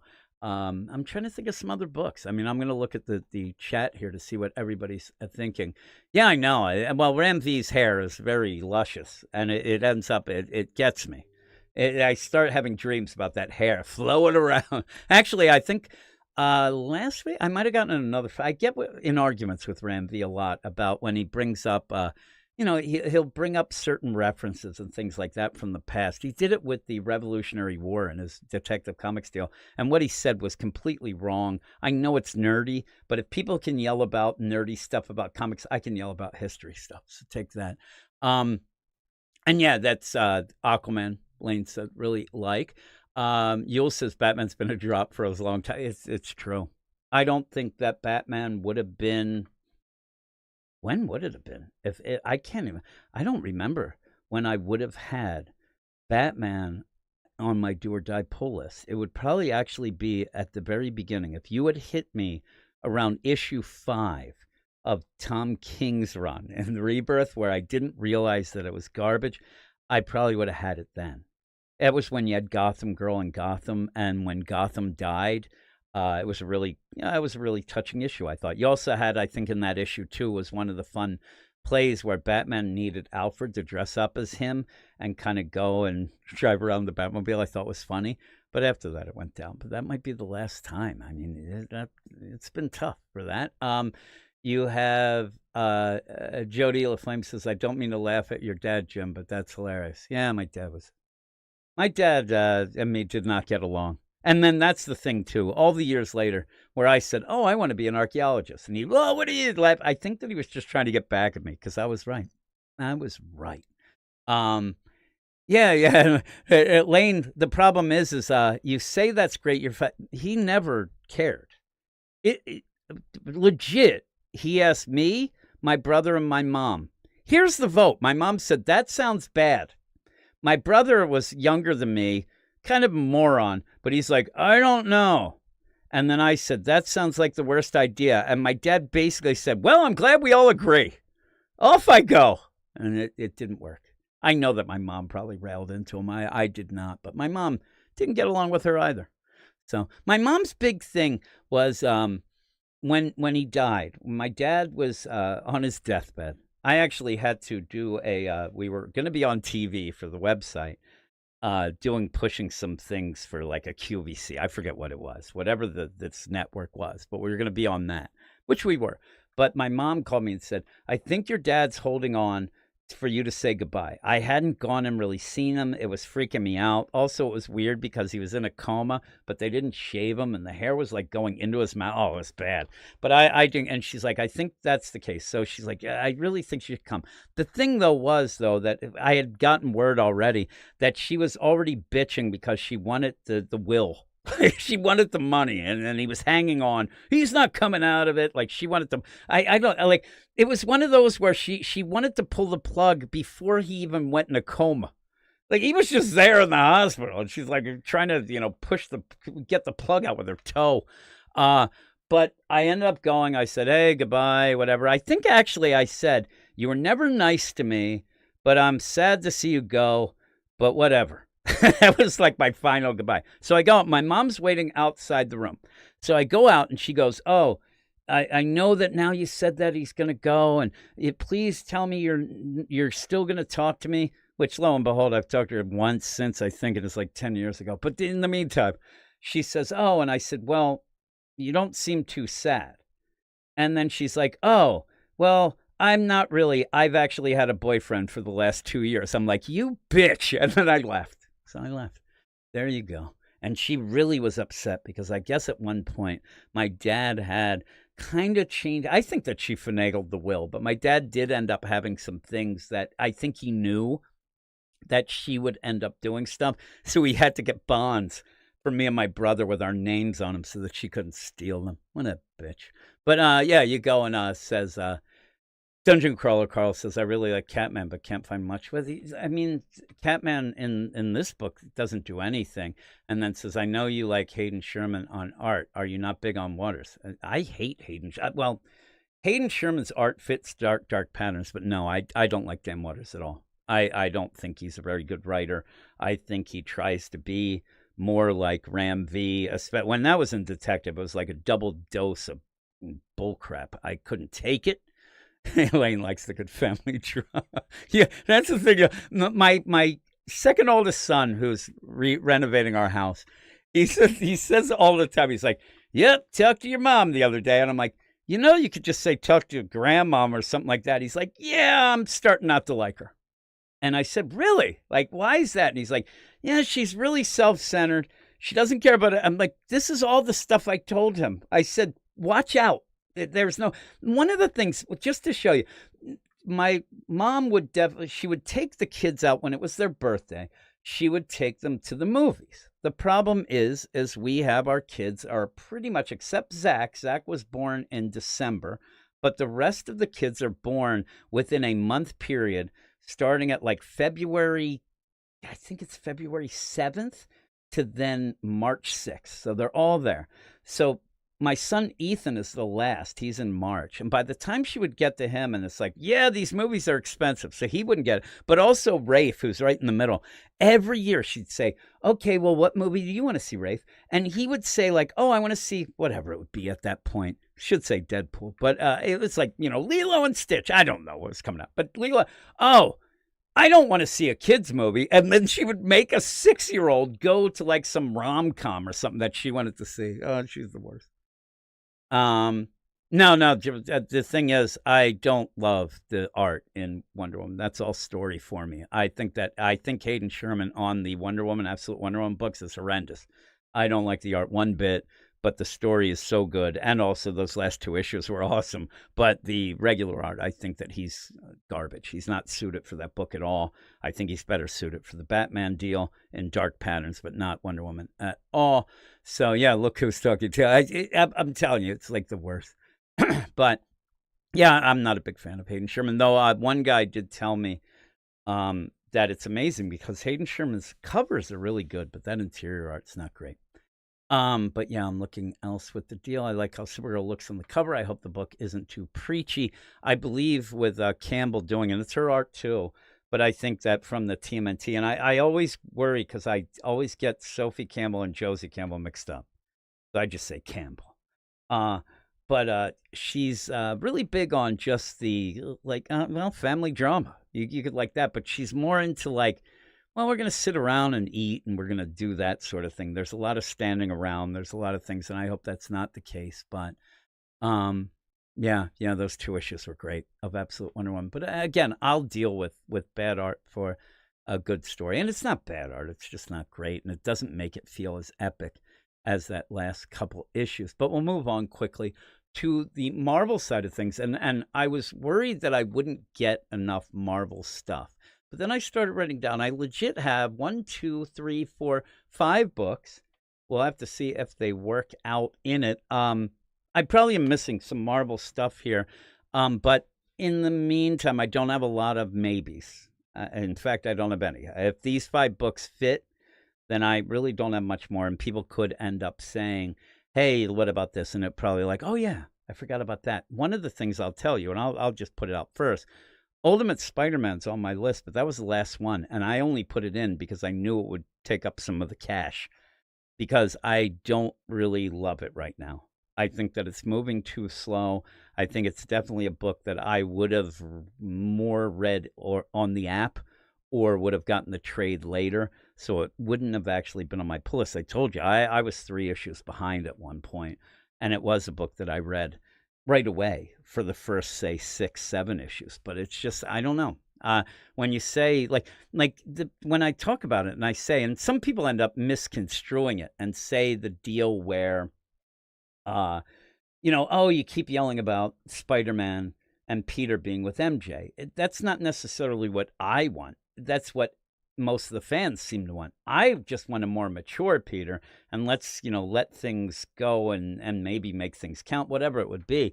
But, mature Peter would end up being, relationship and things like that. But Ultimate Spider-Man, when people love it and they say to me, well, why do you love it? Well, it's because you have the family, MJ, Peter, the kids. How much have we gotten of them? We haven't got much. We haven't got much of Spider-Man. We haven't, and when you start thinking about it, what have we gotten much of? What have we been getting? Because when I think back at, what are the big moments or what are the big things that you love? Obviously, you're going to think of when Harry got shot by Kraven. You might even think the last issue, the reveal of, Gwen. But in the meantime, I'm not sitting there saying, "Oh, remember that thing? Oh man, I want more of that." And what we haven't really been getting at all is the idea. And here's the thing, Lane. No, it didn't grab me. I thought it was boring. And if you go back and listen to the podcast, when Harry got shot, I said, "No, no, no. Gwen's Mysterio, and this is all a dupe." So when I'd love to say that I was like, "Oh my god, this is," I was right, but it was boring to me. And here's the thing, Yule said, "I love Ben and Jonah. They might be the best characters in it." Jonah, I want the continuing idea of everywhere Jonah goes, he orders something that place doesn't have. Like he's in, like they go to a coffee shop, he wants a cheese stick. They go to a pizza place and he wants prime rib. He keeps getting things wrong, and it was funny. But yeah, it's just like going. But no, the Ultimate Spider-Man number 16 didn't grab me at all. And lo and behold, a lot of people that I talked to say Sully, a lot of other people who are usually positive didn't like it either. Yeah, it was just like, and even then, when they said it, oh, I have this backup plan and they're going to do this. I tell you, what got me was when Mysterio showed up and Craven looks and moments in this like, "Hey, what are you doing here?" And the Mysterio at that point not actually being Gwen, because they said that switch, but it seemed to be there a couple days before, whatever it would be, says, "Oh, things," like didn't really answer, kind of shuffle it away. I'm like, yep, that's not really Mysterio. Or if it is, it's not who they think it is. It's going to be, something different. But yeah, yeah. And Lane says, don't like Spider-Man isn't in the spotlight. Who's in the spotlight? I'm telling you, at points it probably is, Ben and Jay Jonah. Harry's been, but then he disappears for a while. Then you end up getting just, I don't know. I just don't really love it. And again, the idea where I say as well that I think Ultimate Spider or Absolute Superman is getting better. You need more Superman in that as well. But when you're doing stuff like given the origin of Brainiac, I can deal with that sort of thing. But some of these issues just kind of meander, and I just don't really like it. But in the meantime, along with that, so that's my first one as we were going. It is $4.99. I was worried about it just to piss everybody off, except maybe Lane. Ultimate X-Men's on it as well. Now you're already seeing. I already said with the DC, I didn't want to add too many Absolute stuff because I was afraid of not getting some of the good stuff in the regular continuity. Yeah, Ultimate X-Men's on here. We got 2 Ultimate books. I still like it, and it's one of those. If this makes sense, I mean this Ultimate pull list thing. You are kind of going with the idea of what you like and whatnot, right? That's easy to kind of grasp. But there's also the idea that I've read and reviewed every single issue, so I have an investment in Ultimate X-Men that I don't know will ever pay off, but I actually don't mind it. I actually do read it. One of the first books that I end up going in, kind of to think, hey, well, something happening, but I'm okay with that book being what it is. It's more of a manga-esque type deal, and I like it. So I should have had a manga deal too. We'll have to do that at some point. So I have that, and the Ultimate stuff's $4.99. So I'm at that like $10 bit. So the next one, when I think I'm going to put Incredible Hulk, and I keep saying stuff like this with some of these books. I'm putting Incredible Hulk, but it has an asterisk to it. It's like I'm not really loving it as a whole, but I still think it's one of the better books. And especially when Nick Klein's on art, I think it's great. And I mean the art, but overall the story is kind of meandering a bit. So I kind of put that, and I'm already saying to myself, that would be a book that if there was a lot of other really good books, I probably wouldn't have it on there. It'd probably be a maybe, but I don't think there's maybes going. So and it's $4.99. Hey. That should be a 3. I guess it's a big book, but yeah, $4.99 for that. So we're at about $15. I have 2 others listed. If they're both $4.99, then I am in the money. But I know one. Red Hulk, I have on it mainly, and it's funny because what Lane said about the Ultimate Spider-Man liking it, that it's because it doesn't have a lot of Spider-Man in it. I like Red Hulk because it's the tie-in to One World Under Doom that doesn't really deal a lot with One World Under Doom. So I have read, and it is $3.99. So my pull list is not going to be stellar. Ooh, it all depends on the next one. But Red Hulk, I think, is good. It's got I guess it's supposed to go to like 10 or something, or it's an ongoing or whatever it is. I've heard different people say different things, but I'm fine even if it's an ongoing. I'm having fun with it. I think it's pretty cool. And my next one, last one that I have listed is Moon Knight. Fist of Khonshu, which I did fall off of, recently caught up, and I'm really enjoying it. So I'm going to put Moon Knight, Fist of Khonshu on there, and I just added. I'm at $22.95 again. I'm in the same deal. Well, I did go up to $23.95 or 94, whatever you'd say on the other one, but I'm at $22.95. This seems to be my number here. But yeah, and I don't know. Are there any maybes at Marvel? I don't know. Yeah, and Dungeon Crawler Carl said I like Nick Klein art. I like it, and Yule says he digs the Hulk. Next issue, yeah, I guess next is Hulk versus Thor, right? I think I remember that. That'll be pretty big, isn't it? It's the like 25. I think that the book may end at like 30. They may go whatever the trades would be or whatever. Because again, I think at this point, maybe you get away from Charlie a little. I liked Charlie at the beginning, but Charlie seems like, such a big thing that it was kind of weird. Oh my goodness, I just ended up coughing. Yes, Indy's going to be coming, Lane, but I'm going to be getting through these a little more quicker. And Indy's like the craziest thing because it will be that whole play. There's so many books, and people might give me crap because most of mine are Image books, but you ended up where Dungeon Crawler Carl said that Campbell, one of the Campbells, made TMNT awful. I see weird people. Like, here's how I'd say that I saw, and I looked at the League of Comic Geeks, and some people are overly positive there, whatever. But what I saw was there were people who hated her TMNT. Couldn't stand it, right? It's the worst. It was awful. Nothing happened. And then the people who were there to go against it said, it was okay. And there were a couple, but it went from like hate to, it wasn't that, but like, I didn't see many people with like, it was the greatest run I ever saw or read. I was like, yeah, that's kind of telling. I say a lot of times, too, the telling play, especially with Big Two, is how many people are reviewing an issue after a couple times, because that goes by how much traffic they're getting at the site. That goes by the interest in the book or whatever. And so when that goes down most sites, again, I said about you earlier, I never helped myself by saying, oh, that book only got this amount of clicks. Yeah, let's not review it. I was always like, yeah, we're just going to review it. It doesn't matter. So we always went with that, but now we don't do as many reviews. So Gabe has some weird picks. Sus Gabe on the site doing reviews. I actually did a review on our Marvel site this week. I'll talk about that in a second because I want it to be a maybe, but I can't put it on there yet. But yeah, like the idea of Gabe, there'll be like a Star Wars #1 and then some Gwenpool issue, and he'll say, Gwenpool's bigger. Really? Like, that's what you think? I don't get you. Ooh-wee. Yeah, so you have Dungeon Crawler Carl said Thor's going to die. LOL. Yeah, I think they come to an agreement. I don't know. But one of the books, I will tell you that if it's only one issue in, came out this week, it was Star Wars.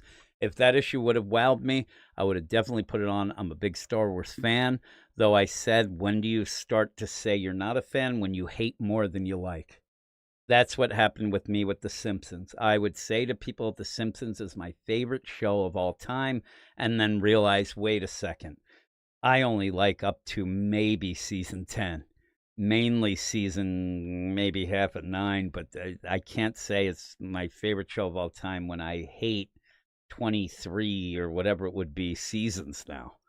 So yeah, Star Wars now, of me saying I'm a big fan, I can say that, but indeed, I probably don't like more than what I actually like. But what I like, being the original trilogy, is something that it's very important to me in life, I'll tell you. And I say that, and people end up, I remember at one point when the Last Jedi came out, and I went on Twitter, people were arguing as they did. I think that The Last Jedi is aged like milk. So you end up where people are arguing. I said, listen, as a big Star Wars fan, OG trilogy mainly, it felt like, I got a kick in the balls. Ryan, whatever his name is, he ended up Is it Johnson? I can't remember. He kicked me in the balls. I said, it really was like, hey, that thing that you loved, we don't care about you, and it's bull crap, and screw you.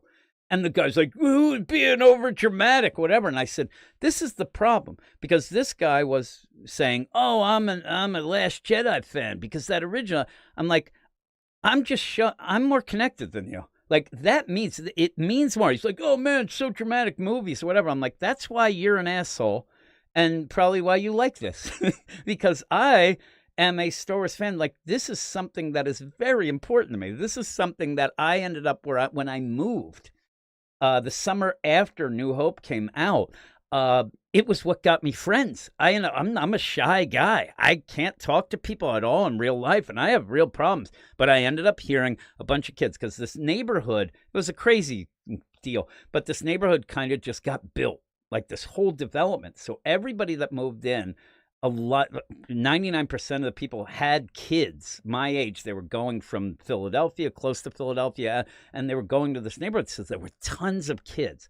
They were like, at one point, like going around like roving gangs. It was like the Warriors at one point, because it did become a thing.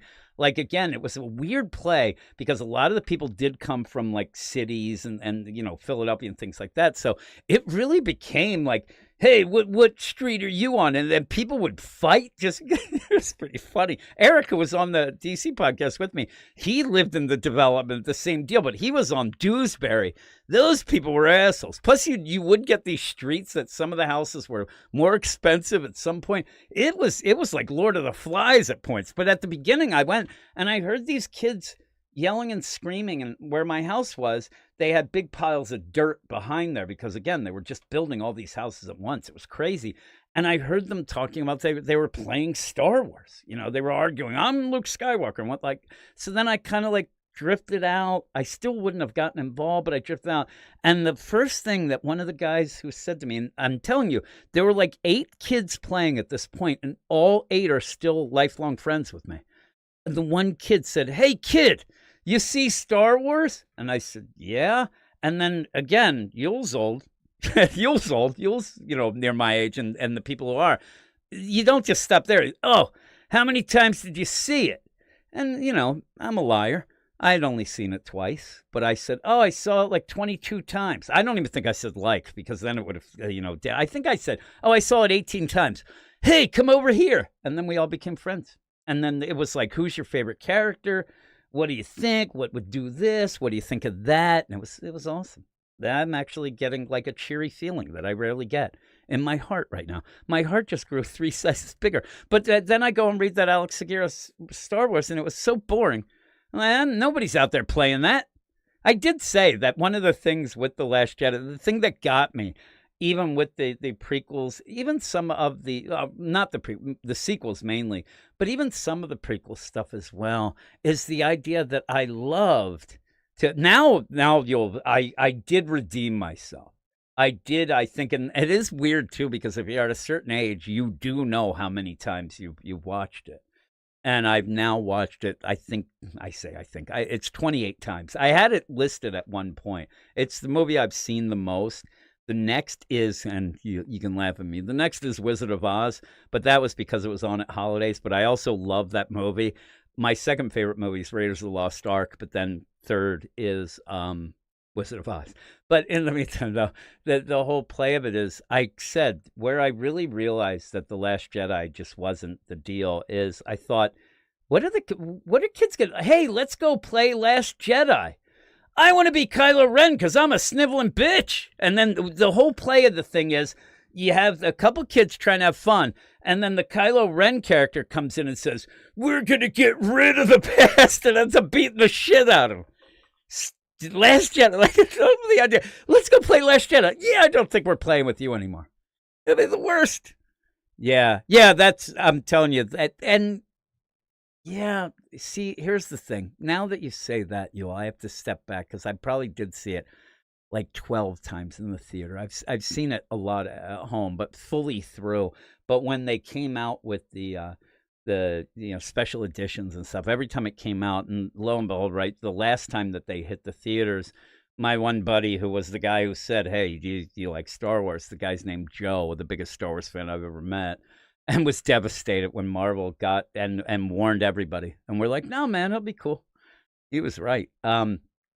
He ended up where he's such a big fan, and he's a guy. He was a teacher. He's now a principal, and he does all this. So he would go get tickets, and somehow I got railed into going like every day for like 8 days straight. And I didn't mind. I loved it. I loved it so much. Didn't do that for Return of the Jedi, but I did watch again The Empire Strikes Back a lot when that came out again. And one of the weird things, I live in Quakertown, PA. Don't stalk me though. But never at once has the film Return of the Jedi been seen by any eyes. It never came to theaters, even when they re-released them. Me and Eric would talk about this all the time. We have no idea why. We have no idea, but it never was. And so when Return of the Jedi came out in the theater originally, I didn't get to see it right away because it was in the next town theater, and my mom and dad wouldn't drive me there. So I had to make up that I saw it. I read the novelization, and I ended up talking too much because it was like that, what's his name? Dean Foster. I can't remember his first name. I think that, or is it Dean something? Whoever did it. He added some scenes because he went from the original script. So I was, doing that. And so Yule said he saw Empire on vacation in Hawaii. I ended up actually not seeing Return of the Jedi until I went to England the year later and saw it as part of a triple feature. That's pretty cool. So when I saw Return of the Jedi for the first time, I ended up seeing it after seeing New Hope and Empire Strikes Back then. And it was really cool. It was awesome. Didn't see Temple of Doom until around that time too, because I just didn't get to see it. Yeah, see, your dad was cool, Yul. My dad was not. But yeah, so that is the Marvel deal. But I would have put Star Wars, but I might do a video on Star Wars and talk about that. I did review it for the podcast, so it'll at least be there. But on indie, I have, let me see, 1, 2, 3, 4, 5, 6 books.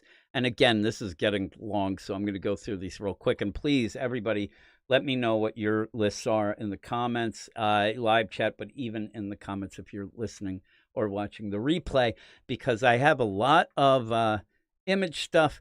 It's kind of Skybound, but I have Geiger. I have Geiger and Redcoat from the Skybound deal. And so, is it Skybound? No, it's Energon. What am I talking about? The Energon deal. I end up not Energy. What am I talking? I'm Ghost Machine. Jesus Christ! This is the problem. This is what happens when you end up doing a long DC podcast and you're up until 5 a.m. every Saturday into Sunday. Hey, Ghost Machine. And I'd put Rook Exodus if it was coming out, but that's not coming out right now, so I couldn't put it. But Geiger and Redcoat, I'm looking. They're both $3.99. So it's starting good. We're starting the wheels rolling pretty good. Price is Right deal. I'm going to put the next one. The last issue wasn't my favorite, but I'm still going to put Bug Wars. I'm actually really enjoying that, and I want to see how that turns out. So I'm definitely putting that. I'm looking. That is $3.99 as well. So we are really in the money. I have 3 books, and I got a lot of room. And the next one is actually Energy. It's G.I. Joe. I have to look at the chat because I'm looking at my notes. Somebody's got to be like, what an idiot. Alan Dean Foster is who it was. Yeah, I think that's who it was who did that novelization. He did a lot of those in my mind, and it ended up, oh my goodness. There was a scene where there was the Crimson Guard with the Emperor when they come, and I was like, man, and in the book, it seemed like the most epic thing. And I'm like, yeah. At that point, I wasn't very good at lying. I got better over time. But the best thing about lying, you want to be a good liar, don't add too much info.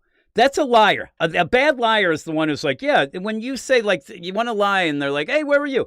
Oh, I went to Burger King. You don't have to sit there. Well, I went to Burger King and I wanted to get a double Whopper, but they were out of lettuce. So I ended up not getting that. But then I got an original chicken sandwich, and also I got fries. But then when I came out, I spilled the fries, and then I had to go back in and get fries, and I'm this, and people are looking at you like, you are a stinking liar. And so what happened, people were talking, and I'm like, oh, man, how about that Crimson Guard? And I think they're like, what are you talking about? And then I think one guy said, did you even see the movie? And I think I ended up, the only thing I could think of doing is fighting him. That got people thinking, right? I ended up where I'm like, what? what do you think, asshole? And I started like pushing the guy around. And we kind of fought. And then afterwards, people forgot about the idea that I lied about the Crimson Guard. It was great. That's how you get out of it. That's like you're saying your wife asks you, where? Oh, I went to Burger King and I got a double Whopper, but then they were out of lettuce. And then she's like, this seems like a lie.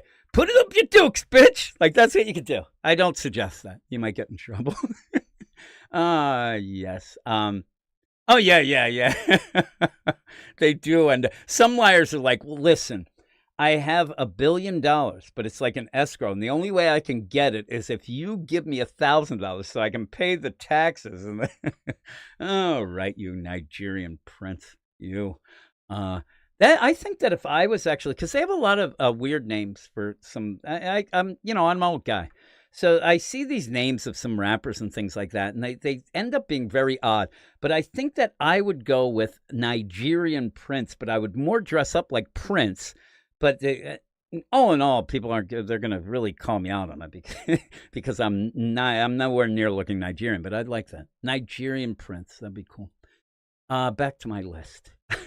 That wasn't so cool.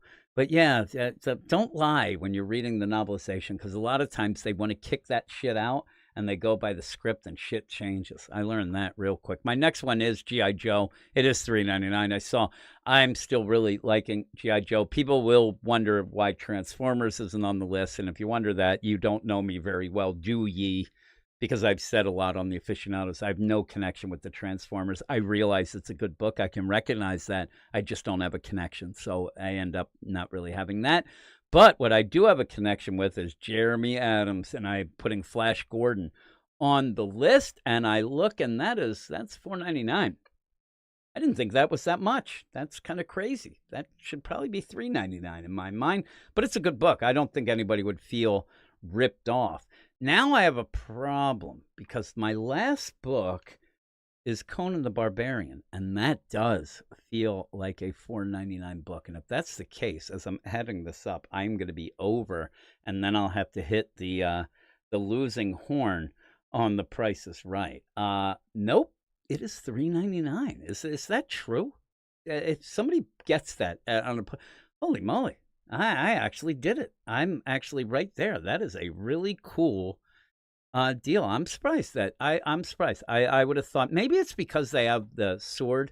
Again, like they're like, well, we'll keep them low because that one's a little more pricey and things like that. But no, lo and behold, I did it. That is what you try to do. I am at $24.94. That is a hell of a pull list. And I think, again, I know that it centers a lot on what Image distributes, but it does have an Energon book. It has 2 of the Ghost Machine books, now that I remember it's that.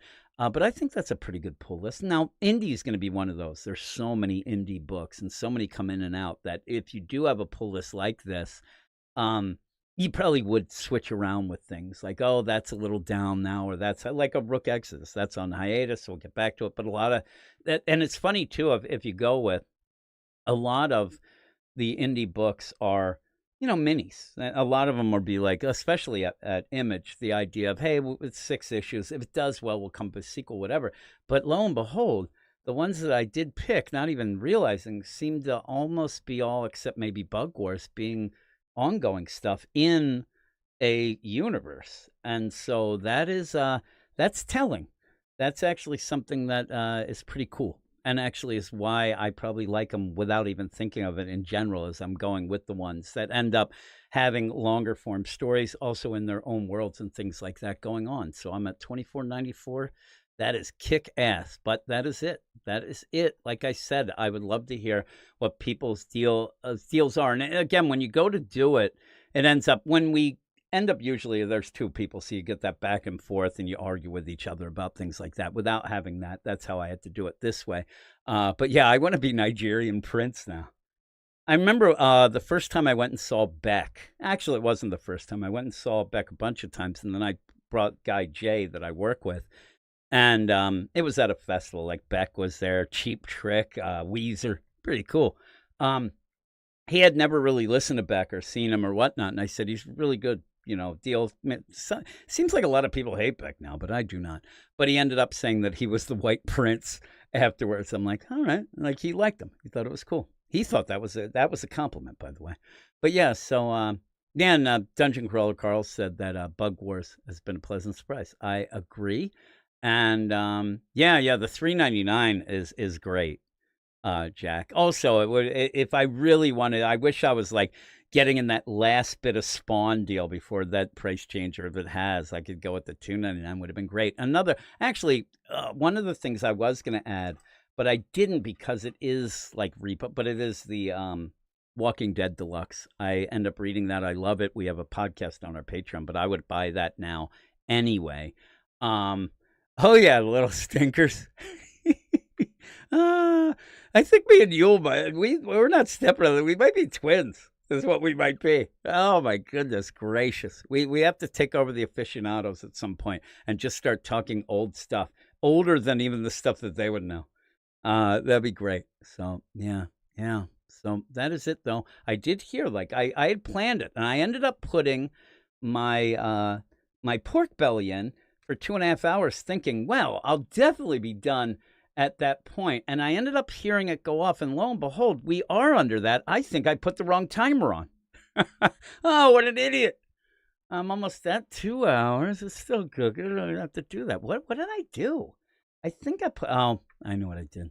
It's a new stove. I ended up where I was adding the minutes, but I think that this one doesn't just go by that, like 1 hour, and I was doing it where it said 1 hour 45 minutes when I was thinking that was 145 minutes. Oh my goodness. Space Ghost would be a maybe for me. That is a good book, but I'm not as invested as I am with Flash Gordon. I'm more of a Flash Gordon fan than a Space Ghost fan, but it is good. And there's really like none of these is anything I would say that, so, oh man, you'd buy that. It's up to everybody. Like, you get your own things and what you like and whatnot. So I'm not a big David Pepos fan or Pepos, but I will admit that Space Ghost is really good. I don't think that, what's his name, Captain Planet was that great this week. That seems like it's really going to be over the top. But overall, that'll be it, because now I got to run up. Be funny. I should put on a song, run up, add some time to the oven, but we'll get out of here. This is long enough. Again, I said sometimes these things, it's like you can't go over, a half hour. I'm like, oh, really? You can't? I didn't know that. So with that, maybe we'll go out with a song. We could go, well, we have that. We have the Every Show Sucks song. That's pretty cool. I could do the song that I did for the Resurrection Man this week. It's about the Gasha Gadoro, or whatever that villain's name is. I thought that was funny. He needed his own theme song. So, and Jack says the Beneath the Trees, Rite of Spring. I'm looking really forward to that. Slot one, yeah, he might have been good. I'm looking forward to the Dan Slott Superman. I hope it's good. I really do. I know that people will they're going to go into it wanting to hate it.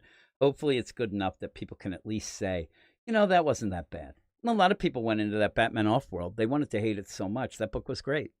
It ended weird, and it had a delay. But overall, Punchbot was great. So, yeah. So I hope that all these books are good. I hope that, and speaking of which, I will be coming back tonight with the best of. That'll be at 7 p.m. Eastern Standard Time tonight. And then tomorrow, the preview show that I'll be talking at 9 p.m. Eastern Standard Time of what is coming up. I actually had been really into wrestling for the longest time. And then about 2 or 3 years ago, I ended up once it ended up where it was on Peacock and all that stuff, and then the shutdown, and it kind of really suffered. I ended up dropping out of the wrestling game. But I do tend to watch a little bit. I'll still watch the events now, but I don't watch Raw anymore, or SmackDown, or anything like that. I end up just watching usually actually, I'll tell you, I watch Royal Rumble and WrestleMania, but that's about it. And I kind of watch it very leisurely. But at one point it was huge. And one of the reasons, my one son, Rafe, he really got into it. So we were even going to a lot of, matches and shows and things like that. It was pretty cool. He loved it. He'd get so excited once they'd hit that any wrestler's intro music. He would be like, oh my God. And he'd get so excited. I did say one of the scariest things I ever had in my life was, and Rafe was real little, and we went to it. It wasn't a televised show. And we went to one of those dark shows. It was in Allentown. and the Great Khali was wrestling, and he came, and we were right in front. And when he came down, he ended up where it was like he wanted to rub my son's head, but his hand was so big, it just enveloped his head, and I panicked. I don't usually have panic attacks. I had a panic attack thinking this guy could just like a grape, just go, and it scared the crap out of me. Also, if you remember, Kelly gave him a kiss. She kissed him on the forehead, and he was at that like little age where he thought it was the greatest thing, but he was also embarrassed about it. So he was like going, but he didn't want to wipe it off. It was cute. I loved it. ECW, that out of the Philadelphia area. I love that. Me and my friend Herb and his brother. His brother was older than us. He drove us, but we went to an ECW match. I forget who it was. It might have been Sabu or whoever it was. Yeah, or maybe it was Tommy Dreamer, but they had a crazy like cheese grater, and they ended up straight like going against this guy's face and threw it. And my buddy's brother grabbed it and legit was yelling, "There's actual skin in this thing," because he used it on him. Like, that is awesome. In that, they were at the deal, and then Sabu ended up jumping off the balcony. It was awesome. That was probably the funnest night I've ever had in my life. Yeah, it's Downingtown. That's where we went. We're not that far from there. And Dundercarl Carl, I believe, is a little bit further than me, but still there. Oh my God. I at one point, if I was going to have, I thought of one time having one of those like nostalgia kind of podcasts. Hey, this is what ECW would definitely be. And now you get me all fired up. I loved it. I thought it was so great. Oh, my Tommy Dreamer. I'd like that some of them, Terry Funk would be there, and I'm like, boy, Terry, you're too old. But yeah, it was so good. It was so good. It was so fun. But yeah, I did go to a show. So with that, though, that is it. That Sandman's, that's the other one. Like some of them was, and you'll see New Jack live. That's pretty good. I have some New Jack Swing, CDs. I get some Belle Biv DeVoe and stuff like that. Some of I love the idea when you have a character like they're not really what they seem like. You're like, oh man, that's gonna be cool, and you're like, oh, it's just a guy. He's in jeans and he drinks a lot of beer. That was pretty cool too. But yeah, I liked it. I like it. Oh, that'd be awesome. Yeah, I'm telling you, back in the day, I loved it. I thought it was the greatest. But Taz was great though. I think maybe it was Taz that might have jumped. I'm trying to think. I keep saying Sabu, but I think it might have been Taz at that. Can't remember. I can't remember the one girl. She was a little trashy. That's what I liked about it, though. That some of those ladies, they were a little trashy, so they seemed gettable. And that was better. Like Kelly's kissing my son, Rafe. She ain't kissing me. But some of those there, the ECW, like, I think I might have a chance. But that's it. That is it, everybody. I'm going to get out of here. I still had to load this song up. You got me off on a tangent. Ay. Let me see. I got this. I got to go through all these things to find this. Oh, goodness. I'm trying to think of that one lady's name. Oh, man. Yeah, I'm telling you, I was like, yeah, she's hot in that trashy way. Remember my one buddy was like, he liked, everybody else that wasn't. He liked ECW, but he didn't like the ladies. He thought they were too trashy. That's what he said. I'm like, I didn't mind that at all. Here we go. I'll get this. Here we go. Trying to find this song here. Here it is. All right, we'll do that. No, I can't. It was, she didn't wrestle much. She was more of like the manager deal. But I thought she was hot. I don't know why. She did remind me of my one girlfriend, too, but hotter version. Maybe. Yeah, I can't remember. I have to see. Let me look. Now it's bothering me. I'm gonna have to look up ECW women. ECW women. Not. Why did it give me? I don't want that. Oh, come on now. It's giving me like weird stuff here. Let me see. I get better deal, ladies. There you go. I see her, but what is her name? Oh God, this will never work. This is going to be the longest non-thing ever. And now I'm going to a thing with William Regal. What is this taking me to? I just want the ladies. Is what I want. And the picture of her was in this thumbnail for this, and it's not showing up. It's not. Oh, well. Oh, well. I might not find out. I did see her, though. Let me see. I got to go. I'm getting another browser. I don't like that browser. That browser was not giving me the info I needed. You're done. You're done, browser. ECW 90s women. That should get. I just want a list, right? A list of hottest trashy ladies is what the list would be. 11 women from ECW. She has to be on here. She was. I remember being big. Let me see. Jesus Christ. It was Francine, I believe who it was. There you go. Maybe that she. Now I'm seeing that. There's Lita. No, oh my goodness. There's Missy Hyatt. She is not looking great. Holy moly. Yeah, I think it was Francine. That's who it was. That I'm like, I think I could get her. I'm looking at her now. I don't know if I want to. Oh my. The ECW, you see what can defeat the women in the ECW. Time. Holy moly. They're all a wreck. I'm no, handsome man myself, but holy moly. Whoo-wee. Now I'm trying. I can't even find the stream to see what's going on. Yeah, that's who it was. It was Rob Van Dam's deal. So Sunny was pretty good. Yeah, Dawn. There were some hot chicks, but they all were trashy. I'm telling you, I liked it. I thought that was the deal. I think that was the case, though. You can't have supermodels because then the guys are like, man, I can't get with her. But you're like, Francine looks like she might go, for a little couple bucks. I don't know. I don't want to be a hateful guy, allegedly. But that is it. That is it. Everybody's leaving anyway. But that is it. Thanks, everybody. I'll be back tonight for the best stuff. I hope you had some fun. Let me know what you think are your poll lists in the comments, and I will talk to you all later.